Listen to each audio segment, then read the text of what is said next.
Breaking news, we have Senators Mike Lee and Tommy Tuberville introducing the GRACE Act. This is to ensure religious exemptions in all 50 states. The bill was introduced first last year in the House by Representative Greg Stubby, and now it is a two-house bill. This is extremely remarkable, very important for medical freedom. And I have with me right now the CEO of Children's Health Defense, Mary Holland, to discuss this. Mary, this is very exciting. You know, for me and you being from New York, one of the minority few states that have denied religious exemptions and taken away that constitutional right, this is a very, very big day. What do you have to say about this? Oh, this is so good.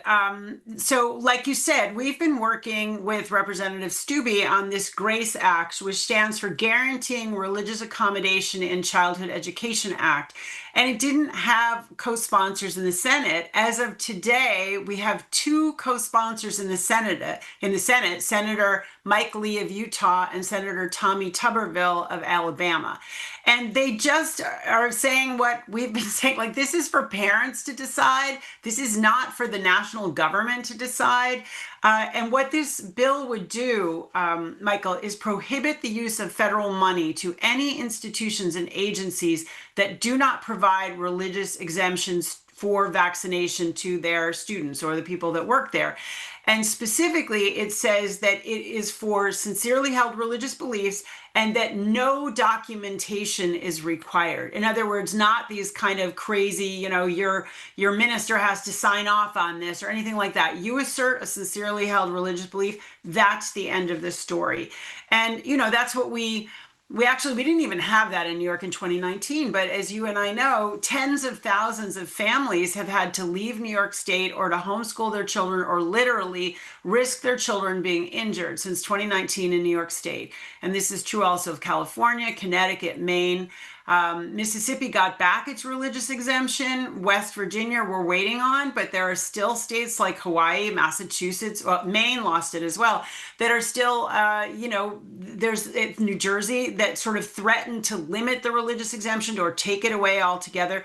So this is as it should be. It is a parental right. It is a religious freedom right. In our view, it is an informed consent medical freedom right for people to be able to make their own decisions about their children's vaccination. And I'm just so happy that this is gaining momentum, Michael. And as we've talked about, there's also some momentum at this point in the courts as well. So I see this for the first time in a really long time. Candidly, I see this really moving in the right direction. Yeah, I agree with you. To talk a little bit about some of the specifics, this would not force a religious exemption in any state. What it does, as you said, there is funding. There's federally provided funding for education that states take. You can get that funding, or you could deny religious liberty in your state. It's your choice. You'd have to pick one of the two. And I think it does a good job of making sure to maintain states' rights, to not overstep, but to make sure that everybody knows there's a floor with religious liberty. Yes, the states have the right to determine their public health laws and such, but you don't have the right to infringe against the First Amendment and the ability for Americans to practice their faith as they see fit, and parents to their children as they see fit as well, too. Yeah, Senator Lee is on the record here in today's announcement in Breitbart News. Freedom of speech, freedom of religion are the most essential rights, and to limit people's ability to exercise their conscience and to speak about it is just anti-American. It really is. It's un-American, and I'm so happy to see that we have two important senators now standing together with Representative Stubby. Stubby also in the House has several co-sponsors. And as you and I have been discussing a little bit, Michael, there was a case, Miller versus McDonald, about the Amish community that went to the Supreme Court. The Supreme Court sent it back. They said, look at this in light of some other decisions that would have suggested there's a very strong emphasis by this Supreme Court on parental rights, on religious freedom. And the Second Circuit Court of Appeals that oversees New York basically said, we think we got it right the first time. My best guess is that that case is going to go back to the Supreme Court, and the Supreme Court is not going to be happy with the way the Second Circuit resolved it. So there's real pressure on states now, like New York.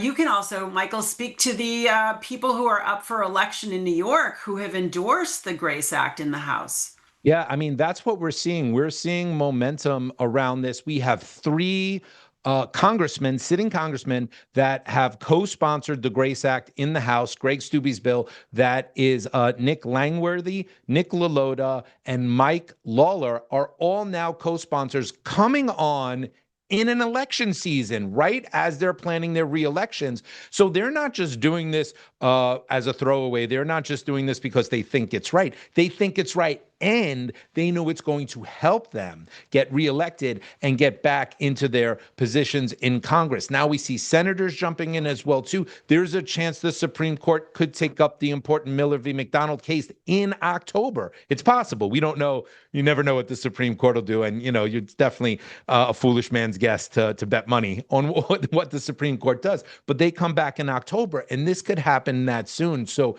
this type of momentum is extremely exciting. And Mary, since I've been doing this, since I met you in 2019 in Albany and came up to you and said, "Oh my God, it's Mary Holland. Help me fight for this religious exemption." I don't remember this type of hope that we're seeing now. And it's on the federal level. It's pretty amazing. Well, and I go back to California, right, in 2014. And so this has been a long time in coming, Michael. But I think in the post-COVID era, there are just a lot of people who say it's up to the parents, it's up to the family, it's up to their religious beliefs, it's up to their medical beliefs, separate apart from the religion, but religion comes first, and it's absolutely written into the US Constitution.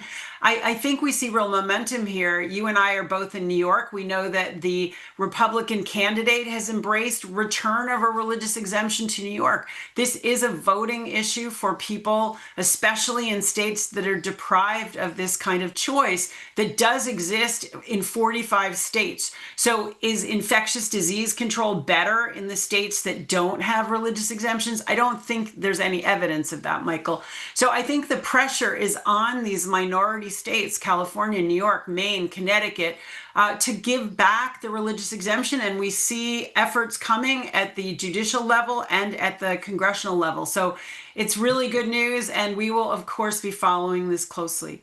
And something that's important is that while you did name the 4 states that have strict denials, we also have West Virginia fighting in the courts, seeming to be poised to get back fully their religious exemption. That's what the tea leaves are reading like there. But also, and we've been talking about this in 2027, an off-election year, Hawaii and Massachusetts are in the crosshairs to have their religious exemption taken away. New Jersey, there's a creep to lessen the religious freedom there. Sometimes we look at Pennsylvania and other purple states too. So people might think it's just 4 states. It is not. This is about the religious liberty rights for Americans, for the entire nation.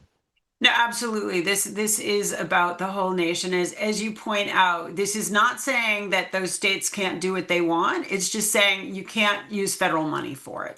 And this is a lever that many of us have been recommending to the federal government for a long time, and it's so exciting to see it now really getting taken up in a bicameral way in the Congress. So let's keep hoping that this catches fire, Michael, that this catches fire, and that there's real momentum behind this. Yeah, absolutely. Everybody out there, all the faithful, whatever your faith is, please say a prayer for this. Say a prayer for the good senators supporting this. Say a prayer for the good members of the House of Representatives that are supporting this. And reach out to your senator.